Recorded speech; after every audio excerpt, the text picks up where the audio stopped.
Shalom, beloved ones. Peace to you. I wanted to give a movie review. It's not very often I go to the theater, for obvious reasons. There's usually not any good movies in the theater. But this spring, it's going to be a little interesting because one production company has released a movie called The Last Supper. That's the one that I saw last night. But there's actually going to be another Last Supper. More than one Last Supper. The Last Supper. By The Chosen, which a lot of people are familiar with. The one I went to last night, I was not familiar with the company who put it together. I didn't know any of the actors or actresses in the movie. But the other one that's coming out later, I think around actually Passover, is The Last Supper by The Chosen. Yeah, so I'm sure, I know many of you have heard me talk about The Chosen before. A couple of you have reached out to me about how you're not watching it for one reason or another, and you know, this is what's tough, is that you can get so like nitty gritty and miss out on some blessings. It's not to say that it's not right. There's definitely things that are not right in The Chosen, but you're never going to find a movie production that's perfect. You're never going to find a movie production that's entirely biblical. It's just not going to happen because it's a movie. And the point about these movies is it stirs you to want that, or supposed to be, that closer relationship with God. And with The Chosen, there's things I have not liked about it, but it has, when I have seen it, it's definitely stirred my spirit in a good way. For the most part. Some things I haven't been too crazy about, but for the most part. But this is about last night. So last night's The Last Supper. It's in the theaters right now. Only for a little while. I think it's actually, the last day is on Tuesday. So if you want to see it, I'd go see it now. The guy who plays the Lord, when he first came on the screen, his presentation was very, I thought at first was like very weak. And I was like, I don't think I like this portrayal of the Lord. But as the movie progressed, I actually really identified with this Messiah, and realized that it was really how I imagined the Messiah being. And what I mean by that is that he plays the Messiah as someone who's very quiet, very, he's like inward thinking. You see it on his face, and very innocent. Like his appearance, his expression is very innocent. And I really identified with that, because so many movies, they put the Lord like yelling and being loud, and yes, I'm sure he had to have his voice raised to carry for the crowds, but in those intimate conversations, I imagine him as this soft-spoken, quiet person, because that is powerful right there. That's when the Spirit moves, in the soft and the quiet and the whisper. Amen. And so, at first, I think mostly because of the preconceived ideas, what I've seen in other movies, it's like, that's not the way the Lord's supposed to be. Almost like as if I know what the Lord's supposed to be like in a movie. But this portrayal, it really touched me. You know, the guy who plays the Messiah, he gets very teary a lot. I do as well. You know, when you feel things from people, it's not that you're supposed to be crying all the time, but you feel things deeply. And he did. This character felt things very deeply.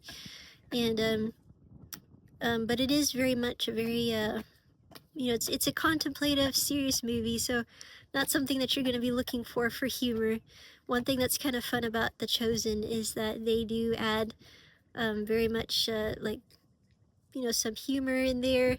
Makes it a lot, really enjoyable. I almost want to say a lot more enjoyable, because humans, we like humor, but it's entertaining. This one, it's more serious, and it's different. I really like that they actually emphasize how the Passover goes as far as a meal. It's called the Last Supper, so they really do. There's the 4 questions. There's the, Ma nishtana halayla haza. Of course, they don't do it in Hebrew, but I really like that. I didn't like so much that they put a lot of emphasis on the evil with that entrapped Judas in ultimately betraying the Lord. Not because it's not true. I mean, it's definitely true that there had to be evil surrounding in that ultimate decision, turning away. However, they just put a lot of they put a lot on that. And I mean, I guess I've got mixed feelings, because on the one hand, I think it's good because well, this is pretty deep. So they portrayed Judas as someone who was, very much aware, intelligent, but struggling with the human side of things, the money side of things, the livelihood, and they portrayed him as someone who actually kind of was going into suffering mentally. And what was fascinating to me about that is that is really what happens when people turn away from God. They begin to have a crippling in their heart and mind. It's like a mental suffering that takes place, and ultimately causes mental illness to some degree, whether the person is aware of it or not. And so I did appreciate that that portrayal. It was the guy who plays Judas, really well done, because you really start to you see him as someone who's very human, and you also see the evil that overcomes. But I won't tell you everything, because it's worth seeing. It is worth seeing. Just don't be going in there thinking it is going to be like The Chosen, because it's definitely not.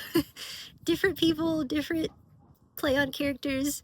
Not something you're going to go to just be entertained. It's something you're going to go to reflect on the Lord and that whole situation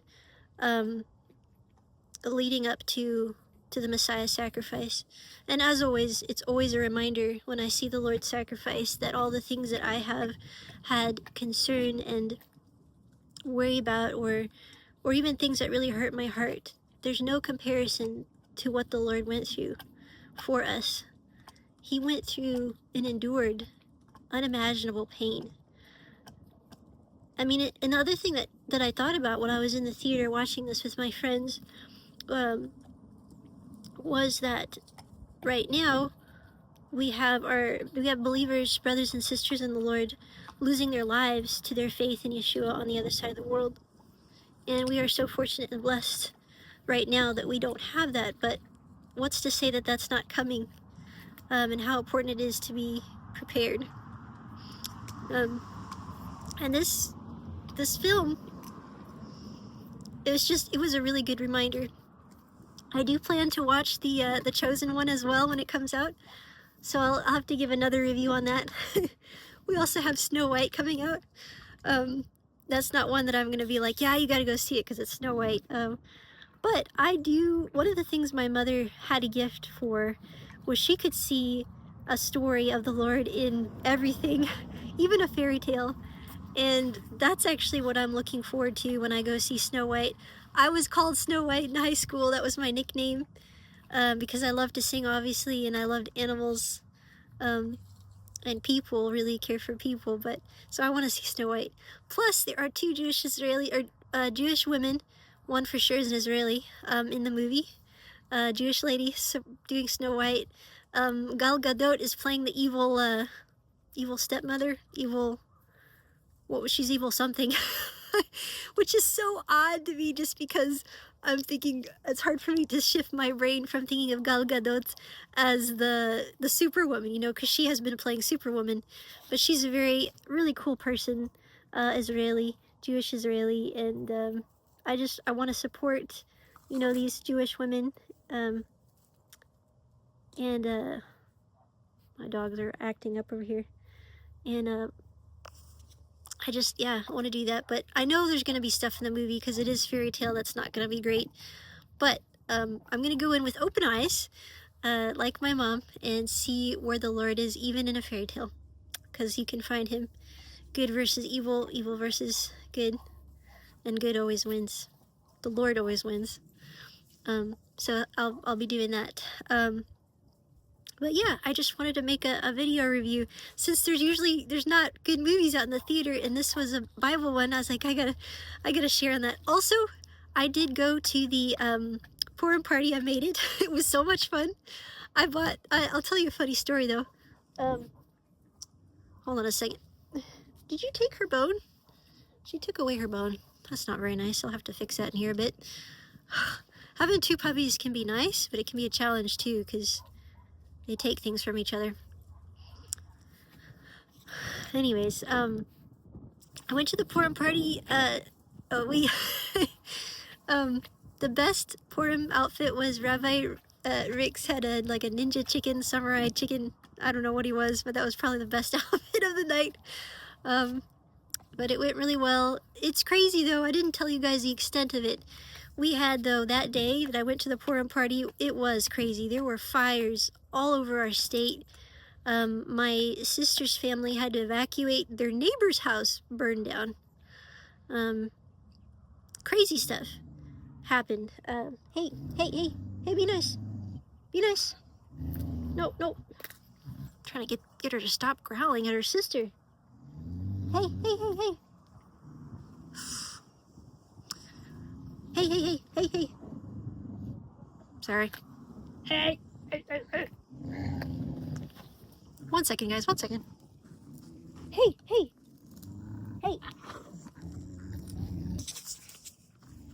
Come here, baby.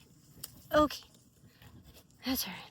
I'm gonna have to hold the baby on my lap because her sister's not being nice. Okay, stay right there. Where was I? Sorry about that. Minor interruption. What was I saying? Purim party, right? The fires, okay, but my sister's okay. That's what I was gonna say. Sister's okay. They're okay. But that was a crazy day. I made it to the Purim party. I saw my friend, actually. Funny story. So I got a friend who works at a coffee shop by where my congregation is, and I try to see her each time when I can, and I walked in there and she's like, "You're crazy." I was like, "Yeah, I know I'm crazy." Because even visibility was crazy that day with all the dust and the extreme winds we were having.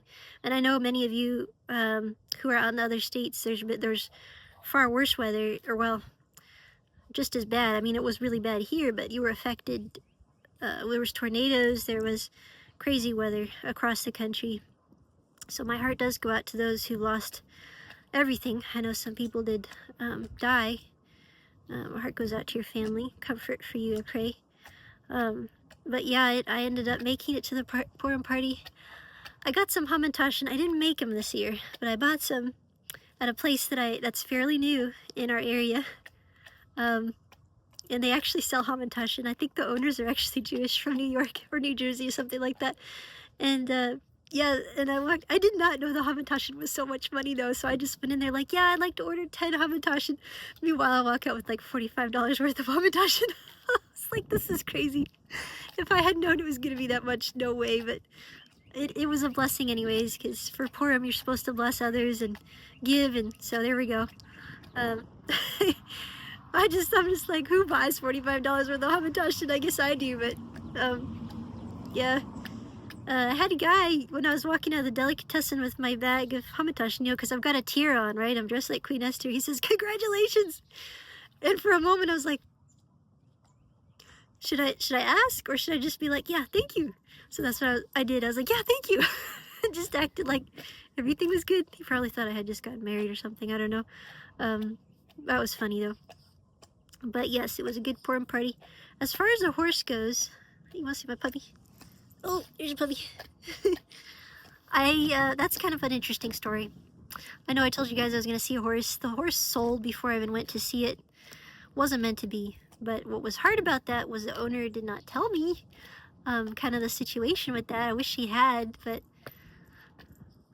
anyways, I'm not upset. I was heartbroken at that moment, but I'm not upset. I'm just, because I know it just means it's not meant to be, but that's the story with that. So still looking for the right horse. I had someone ask me like, why you're going looking for you're looking for a horse, and you just rehomed yours. Well, I don't understand that. I didn't want to rehome my horse. I just had to, because I realized that someone else could be blessed by her, and she wasn't benefiting my back with her stride. So, oh, come on, she's still acting crazy. Hold on, guys. Hey, hey, hey, hey, hey, hey. I'm trying to be a mom, an animal mom here. It's not easy. I better finish up this video anyways. There was something else I think I was gonna share, but I don't remember now, so maybe I will end here, and I just appreciate you guys for joining and love you all. Take care and be safe, okay? Shalom, shalom. Shavua tov.